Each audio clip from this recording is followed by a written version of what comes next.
Setiap minggu kita beribadah, tapi apakah kita sudah mengikuti ibadah dan secara khusus dalam konteks Natal, ibadah Natal dengan sungguh-sungguh dan benar? Mari kita belajar bersama dengan hambanya Pendeta Paulus Surya.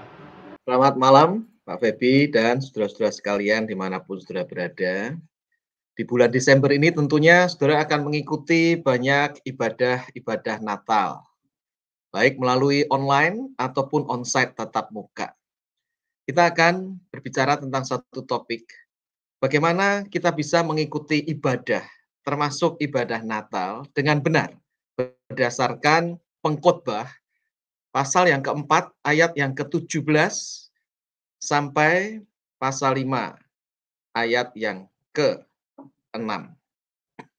Demikian firman Tuhan. Jagalah langkahmu kalau engkau berjalan ke rumah Allah.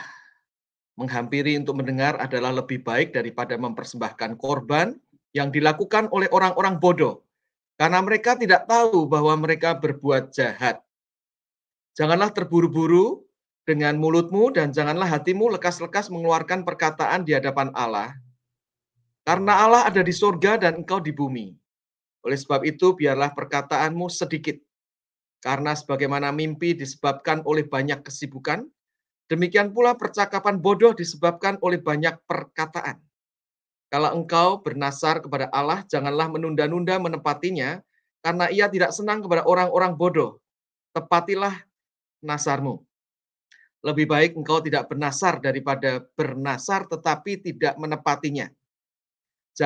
Janganlah mulutmu membawa engkau ke dalam dosa, dan janganlah berkata di hadapan utusan Allah bahwa engkau kilaf.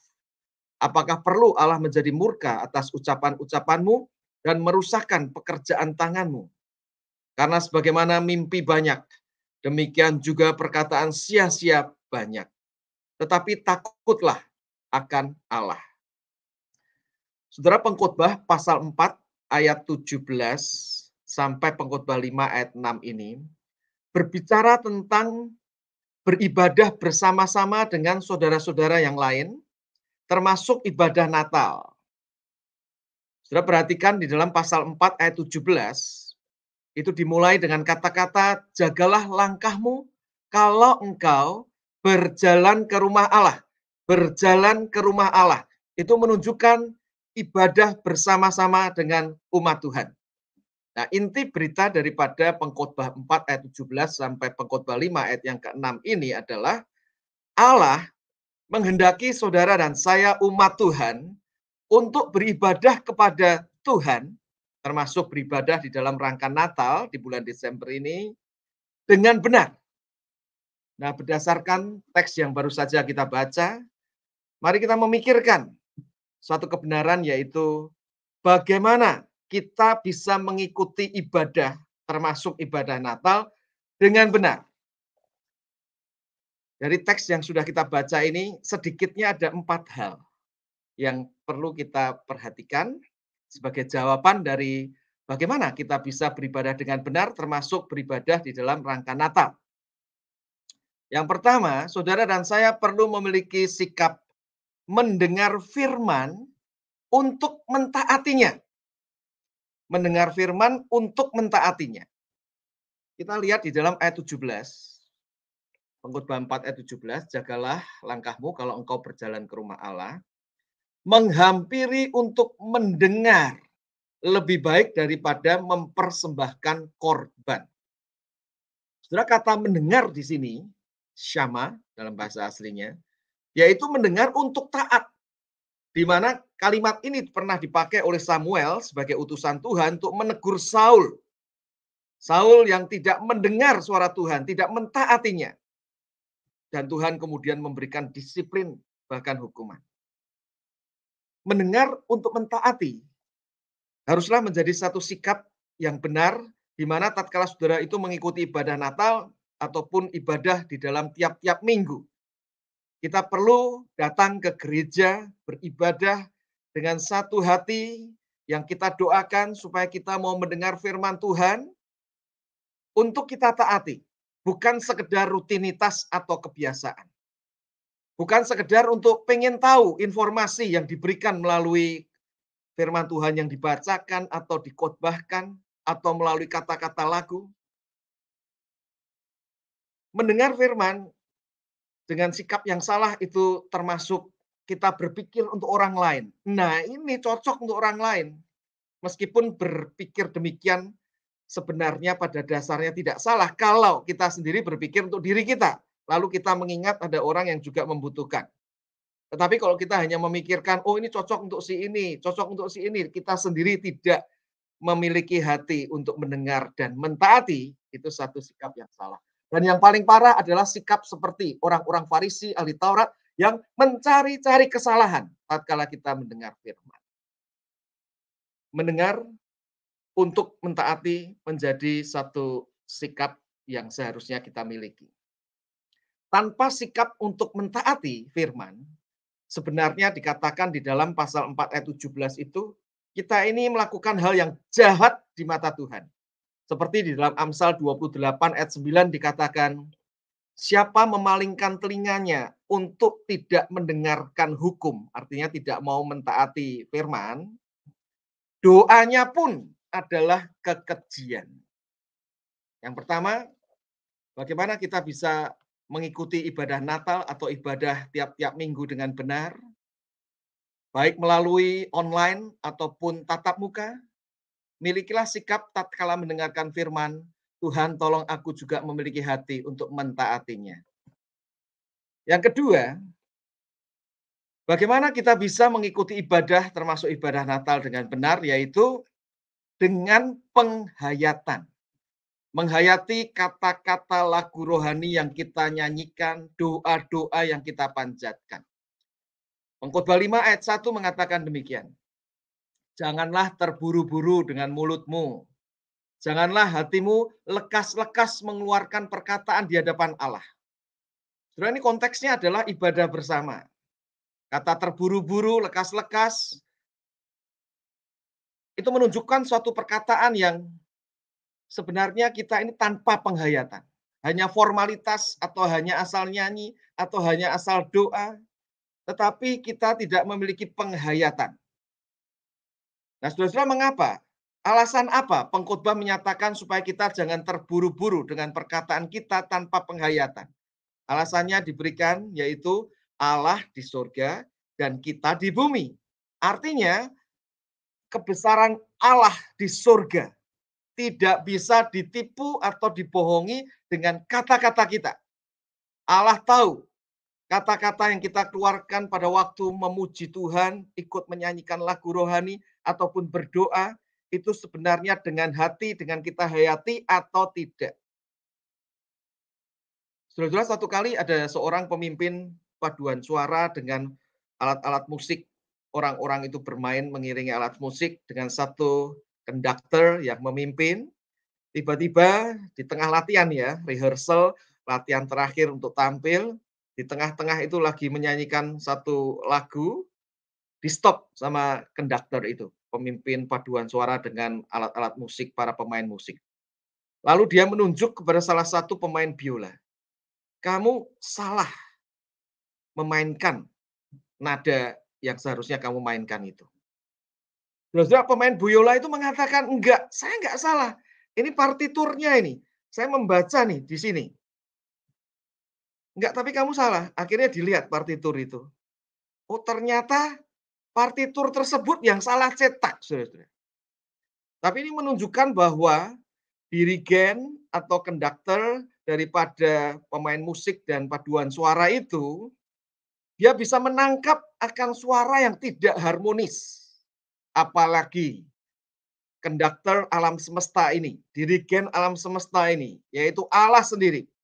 Ia dapat menangkap ketidakharmonisan kata-kata saat kita itu beribadah kepadanya di dalam menyanyikan lagu ataupun kita memanjatkan doa yang tanpa penghayatan dari hati. Itu yang kedua, saudara-saudara. Sikap yang perlu kita miliki, kita perlu mendengar firman untuk mentaatinya, kita perlu menghayati kata-kata yang kita ucapkan. Dan yang ketiga, saudara-saudara, dari ayat 3 sampai 6, saudara perlu di dalam beribadah yang berkenan kepada Tuhan dengan benar itu, Kita diminta untuk menepati nasar atau janji kita kepada Tuhan.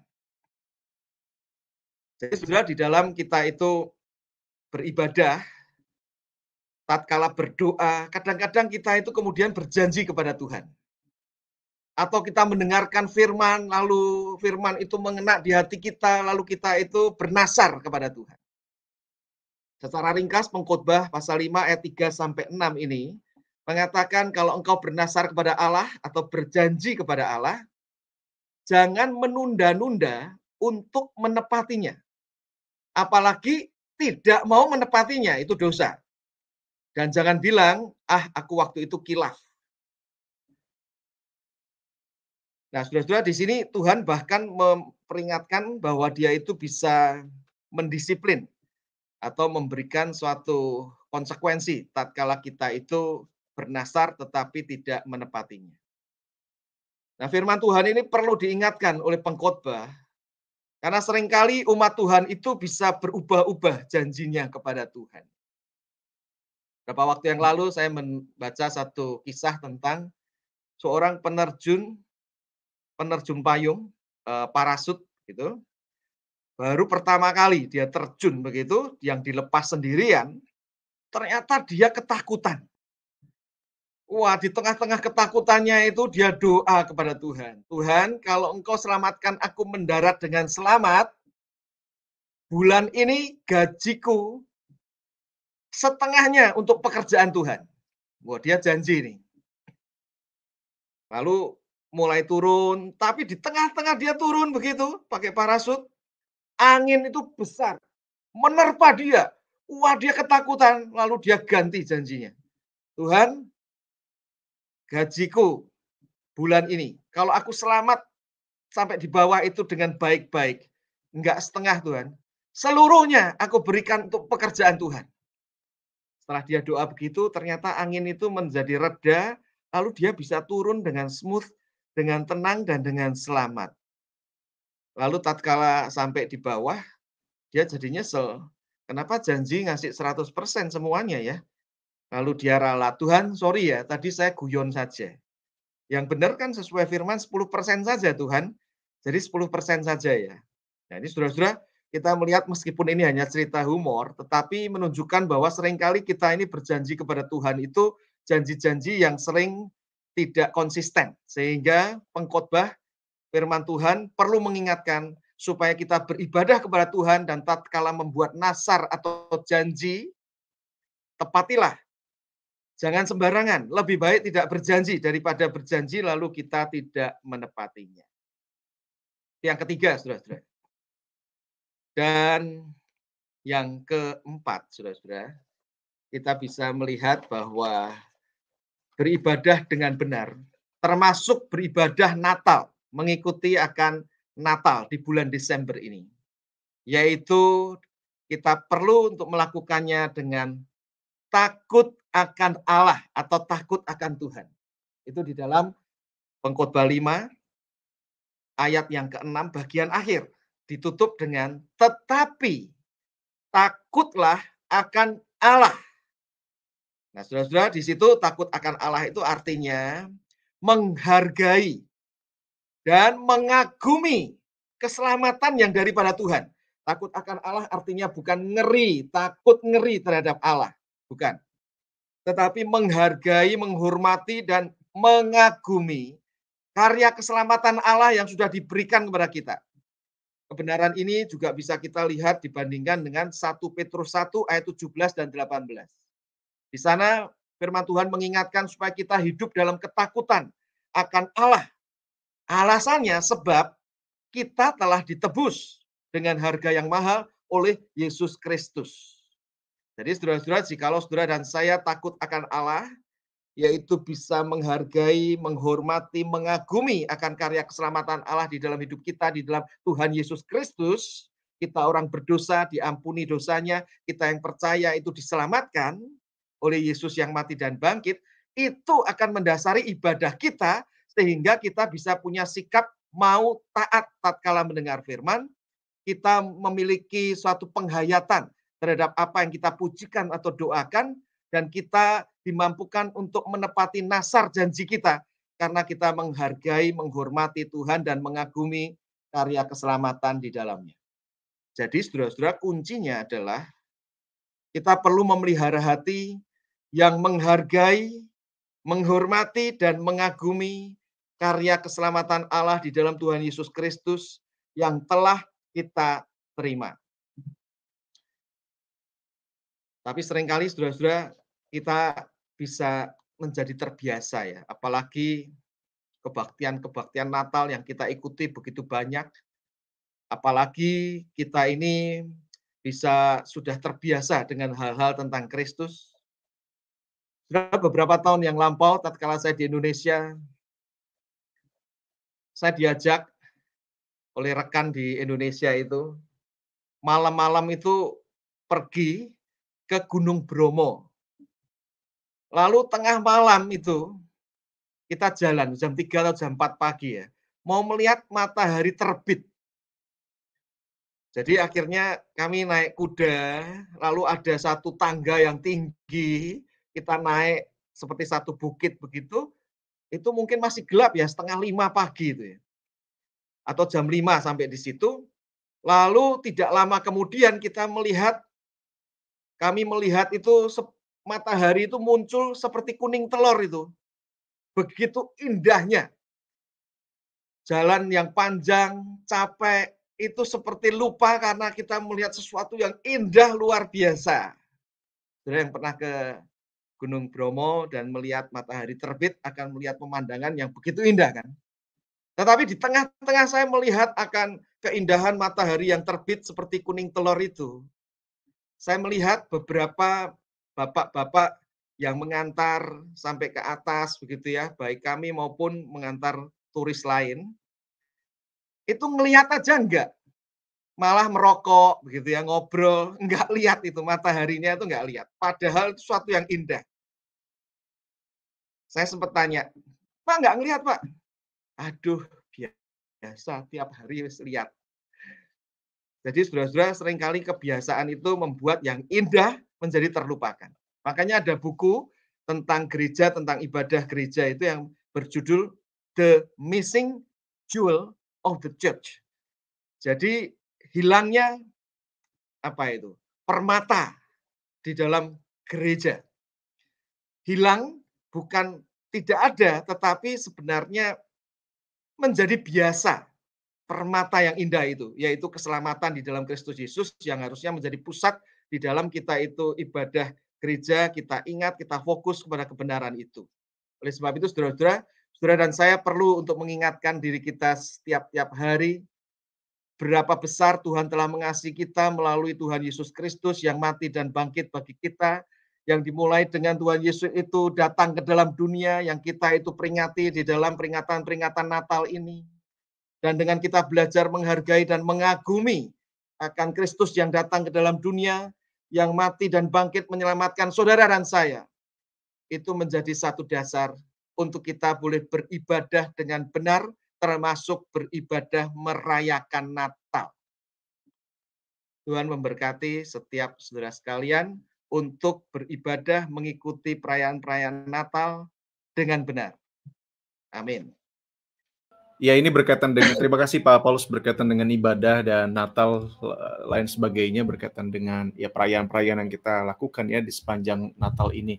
Nah, ada beberapa pertanyaan Pak yang ya, kalau ini bagian pertama ini bukan sebuah pertanyaan tapi ada komentar nggak Pak berkaitan dengan ada banyak orang yang atau gereja setidaknya yang mempersiapkan Natal, karena Natal itu kan sebenarnya identik dengan sebuah sukacita, sebuah perayaan begitu.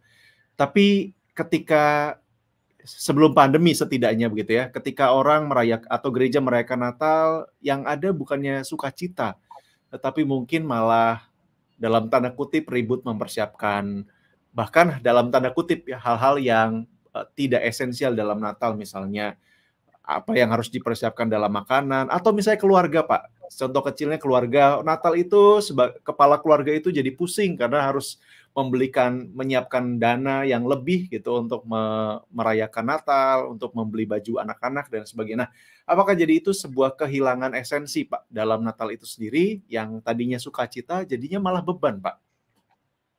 Ya, itu memang bisa terjadi ya, Pak Febi ya. Jadi mungkin satu dua hal yang perlu kita perhatikan adalah saya ingat tentang satu keluarga yang merayakan ulang tahun anaknya yang umur 1 tahun, memanggil teman-temannya. Ternyata pada waktu datang di rumah itu lalu berpesta, lalu senang-senang begitu ya. Di tengah-tengah akan pestanya ada orang bilang, "Loh, Ma, yang ulang tahun ya? Anak umur setahun." Ternyata ditinggal di kamar, ketutupan selimut, hampir meninggal.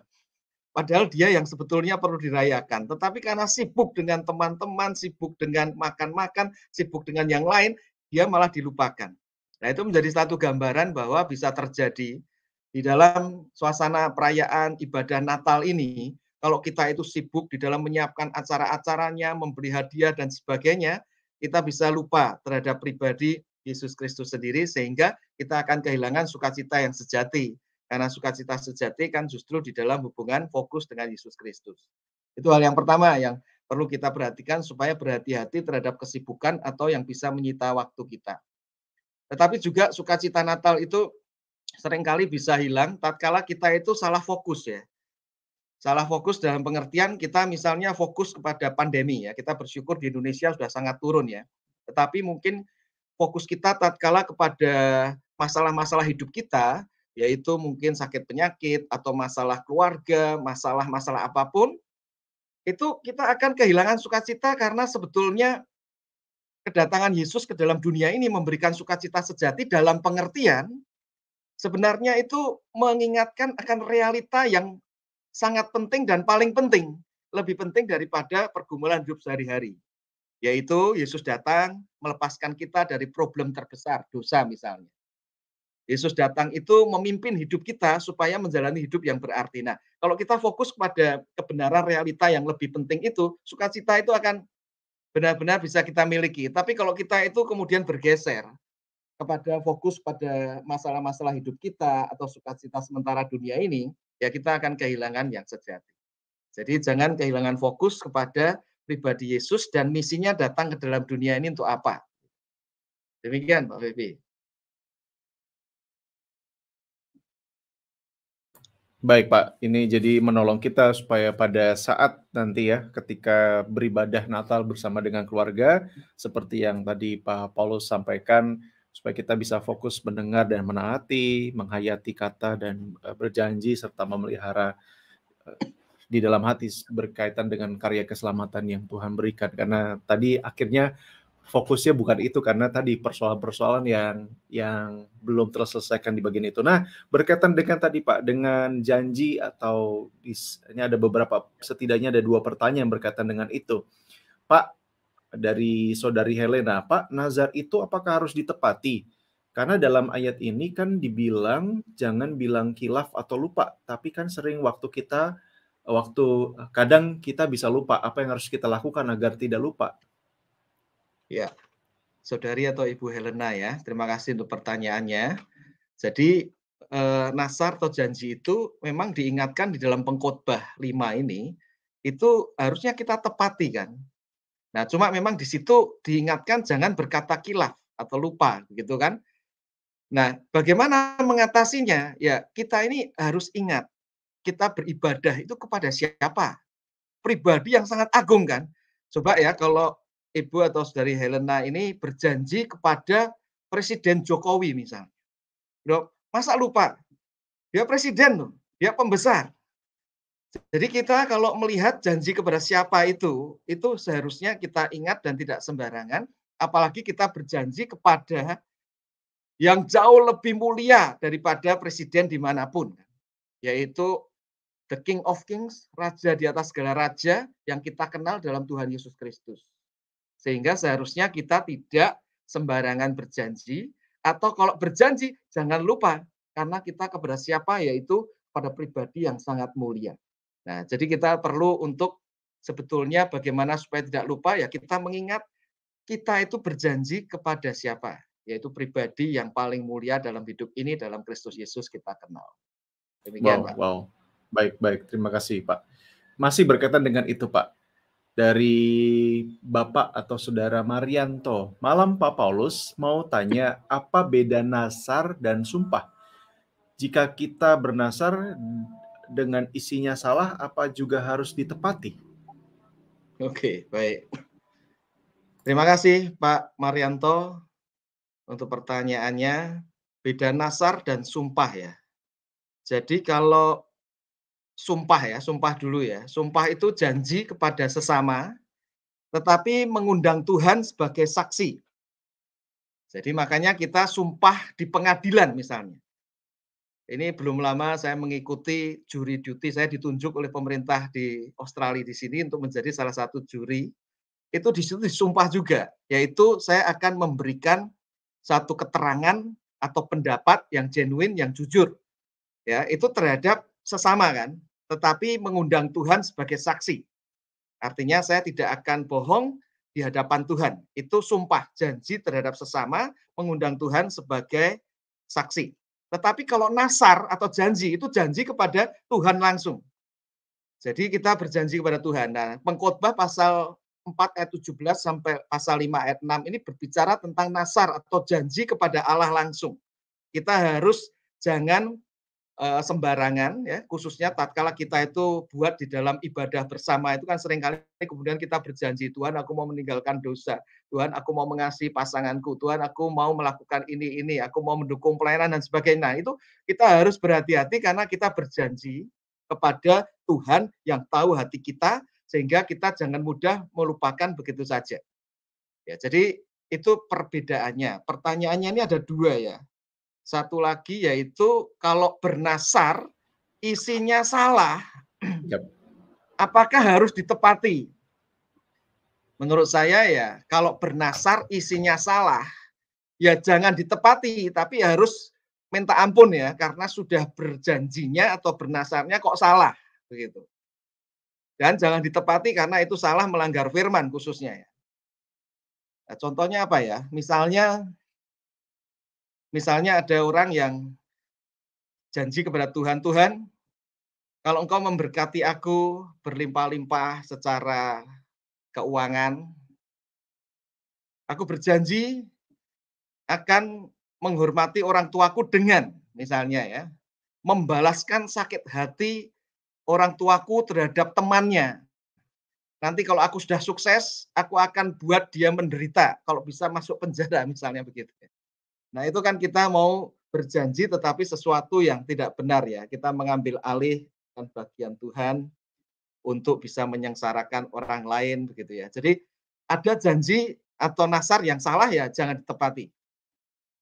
Ya itu mungkin yang bisa saya sampaikan ya. Karena kalau kita melihat di dalam Imamat pasal 5 juga di sana ada orang kalau berjanji salah itu harus minta ampun pada Tuhan dan mengorbankan korban bakaran ya. Artinya ada pengampunan tetapi Yap. itu harus minta ampun begitu. Jadi jangan dilakukan. Baik, baik, baik. Ya. Terima kasih Pak Paulus. Ini memang bagian ini ya yang seringkali, dan rekan-rekan silakan untuk menyaksikan kalau mau belajar lebih dalam berkaitan dengan sumpah. Setidaknya ada 2 video dari Pak Robi Setiawan dan Pak Albert berkaitan dengan pembahasan sumpah. Nah, ini ada beberapa komentar Pak. Ini ada dari Ibu atau Saudari Susanas Halim. Kadang kalau jadi panitia, ini secara khusus panitia Natal ya, suka nggak concern Pak, karena sibuk. Terima kasih diingatkan. Wah, jadi betul ya, karena yang menyiapkan jadi malah dalam tanda kutip seringkali tidak menikmati apa yang Iya. seharusnya dinikmati berkaitan dengan Natal. Nah, ada juga koleksi novel Pak, kalau memang kita sudah tahu kalau kita salah tak bisa menepati nazar, dan itu saya lakukan waktu masih remaja. Sampai sekarang pun saya merasa berdosa karena tidak bisa menepatinya. Tapi jadi pelajaran bagi saya agar hati-hati bernasar, jangan sembarangan. Wah, terima kasih untuk sharingnya. Pak, dari Helena, terima kasih Pak Paulus, penjelasan yang sangat singkat dan mudah dipahami. Terima kasih Bara, hampir 2 tahun ikuti channel. Oke, banyak kebingungan yang terjawab di sini. Nah, baik, terima kasih Pak. Nah, ini ada pertanyaan terakhir Pak, dari bagian ini. Ketika kita tadi sudah belajar berkaitan setidaknya ini sesuatu yang sangat dalam berkaitan dengan ibadah dan secara khusus konteks kita adalah ibadah Natal. Nah, bagaimana Pak? Ada tips nggak dari Pak Paulus untuk menolong para orang tua supaya berbicara dengan anak berkaitan dengan karena mungkin anak itu kan Natal itu adalah hadiah, Natal itu adalah bahkan Sinterklas atau Santa Claus, Natal itu adalah perayaan, tari-tarian dan sebagainya dan itu sesuatu yang wajar tetapi bagaimana supaya mengarahkan anak dari Pak Paulus sendiri supaya pada akhirnya ya mungkin dalam pengertian anak-anak berfokus kepada ibadah yang benar sejak kecil, Pak. Ya, jadi mungkin secara singkat saja, ibadah yang benar itu adalah ibadah yang Christ-centered ya. Jadi berpusat kepada Kristus yang datang dalam dunia, mati dan bangkit kan ya. Sehingga pada waktu misalnya anak itu melihat bahwa Natal itu adalah soal kado-kado, hadiah. Ya, saya sendiri sebagai orang tua dan juga saudara-saudara sebagai orang tua, ingatkan kepada anak bahwa kado atau hadiah terbesar itu sebetulnya adalah Tuhan Yesus sendiri itu. Karena misalnya di dalam Roma 6 ayat 23, upah dosa adalah maut, tetapi hadiah Allah, the gift of God, karunia Allah adalah keselamatan di dalam Tuhan Yesus Kristus. Jadi sebetulnya kita harus selalu hubungkan gitu anak-anak ini kepada Yesus Kristus begitu dengan berbagai cara gitu ya. Dan kalau sampai kemudian anak-anak itu lebih menyukai center class gitu. Nah, kita juga harus memberitahu ya, Santa Claus itu sebetulnya satu cerita yang bukan dari Alkitab gitu ya. Bahwa yang sebenarnya memberikan hadiah yang sebenarnya itu adalah Tuhan, yaitu memberikan hadiah di dalam diri Yesus Kristus. Nah, jadi selalu dikoreksi dengan kebenaran firman, tetapi kebenaran firman yang Christ-centered ya, yang berpusat kepada Kristus. Itu Wow, Pak. wow. Wah, terima kasih Pak Paulus jadi mengarahkan jadi bisa memakai hadiah itu tetap mengarahkan kepada kebenaran. Jadi ini tips yang menarik dan mengingatkan kita semua Pak orang tua agar terus tetap menolong diri sendiri dan juga anak-anak yang Tuhan percayakan supaya melihat ya sejak dini ya berkaitan dengan peribadatan dan juga tadi Christ centered yang pada akhirnya mengarah kepada Kristus Tuhan. Wah, terima kasih untuk malam hari ini Pak Paulus mempersiapkan setiap kita pada akhirnya ketika nanti kita melaksanakan ibadah di gereja masing-masing dan perayaan-perayaan akan menolong kita lebih dalam bersama-sama dengan keluarga. Terima kasih juga untuk ucapan selamat Natal dan tahun barunya yang belum sebenarnya, tapi terima kasih karena ini kesempatan yang baik untuk Pak Paulus dan juga Bara Digital Ministry. Oleh karena itu saya rindu Pak Paulus boleh menolong kita Pak untuk menutup di dalam doa. Mari kita berdoa. Tuhan, sungguh kami mengucapkan syukur dan berterima kasih kepadamu jikalau pada malam hari ini di dalam acara Bara Digital Ministry kami boleh diingatkan bagaimana kami dapat beribadah kepadamu dengan benar, khususnya di dalam mengikuti ibadah Natal di bulan Desember ini dengan berbagai kegiatan yang ada. Tolong kami untuk mendasarinya dengan takut akan Engkau, yaitu menghargai dan mengagumi akan karya keselamatan di dalam Kristus yang Kau sudah karyakan di dalam kehidupan manusia, dalam hidup kami, sehingga itu mendasari kami ya Tuhan, untuk boleh beribadah kepadamu dengan mau mentaati akan kebenaran firman-Mu, dengan menghayati, dan tatkala kami berjanji kepadamu, kami boleh berjanji dengan hati yang serius, dengan kekuatan daripadamu untuk melaksanakannya. Terima kasih ya Tuhan, berkati setiap kami yang sudah mendengar akan kebenaran firman-Mu ini, juga hamba-Mu yang sudah menguraikan. Jadikan kami pelaku-pelaku firman dengan pertolongan Allah Roh Kudus.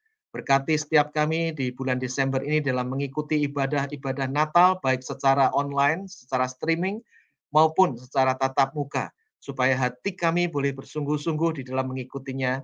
Nama Tuhan boleh kami permuliakan. Terima kasih untuk pelayanan Bara Digital Ministry, Bapak Feby berserta dengan tim. Tuhan memberkati selalu, sehingga acara ini tiap-tiap malam boleh menjadi berkat bagi banyak orang. Dalam nama Tuhan Yesus Kristus kami memohon. Amin. Amin. Sekali lagi terima kasih untuk Pak Paulus untuk malam hari ini menjadi Ya. saluran berkat bagi kita sekalian dan juga untuk rekan-rekan yang sudah bergabung, yang sudah bertanya, yang sudah berkomentar dan terus mendukung pelayanan Bara dengan cara subscribe, follow akun Bara Digital Ministry baik di Instagram, di YouTube, di TikTok maupun di Facebook. Saya Feby Timotius bersama dengan Pak Paulus dan juga rekan-rekan di balik layar yang sudah bersama-sama melayani. Selamat malam. Sampai jumpa di besok malam. Tuhan berkati kita semua. Amin.